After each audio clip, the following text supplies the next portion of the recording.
আমাদের দেশে যদি পারমাণবিক বোমা পড়ে বা ধরুন আল্লাহ না করুক আমাদের যে একটা পারমাণবিক বিদ্যুৎ কেন্দ্র আছে সেটা যদি কখনো দুর্ঘটনা কবলিত হয়, তখন চারদিকে বিকিরণ ছড়িয়ে পড়বে বা রেডিয়েশন ছড়িয়ে পড়বে। তখন আমরা কি করব? আমাদের কাছে তো বিকিরণ বা রেডিয়েশন সুরক্ষার জন্য কোনো পোশাক নেই। তবে হ্যাঁ, আমাদের ঘরের বাড়ির আশেপাশে আল্লাহ এমন একটা উদ্ভিদ দিয়ে দিছে যে উদ্ভিদটা ওই বিকিরণ শোষণ করে বা ওই বিকিরণের হাত থেকে আমাদের ত্বককে আমাদেরকে রক্ষা করতে পারে।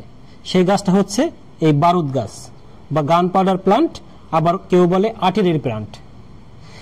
এরকম একটা নাম হওয়ার কারণ কি? এই গাছটা যখন আমরা সাধারণত দেখি যে কেউ আর্টিলারি ফায়ার করে বা বন্দুকের গুলি ছাড়ে, তখন কিন্তু এই নলের মাথায় একটা ধোঁয়ার সৃষ্টি হয়। ঠিক এই গাছটা যখন তার পরাগরেণু বাতাসে ছাড়ে, ওই ধরনের ধোঁয়ার সৃষ্টি হয়, যার জন্য এই নামটা হচ্ছে আর্টিলারি প্লান্ট বা বারুদ গাছ। কিন্তু এটা থেকে কিন্তু কোনো ধরনের বিস্ফোরক তৈরি করা যায় না, তবে এটি কিন্তু একটি ভেষজ উদ্ভিদ।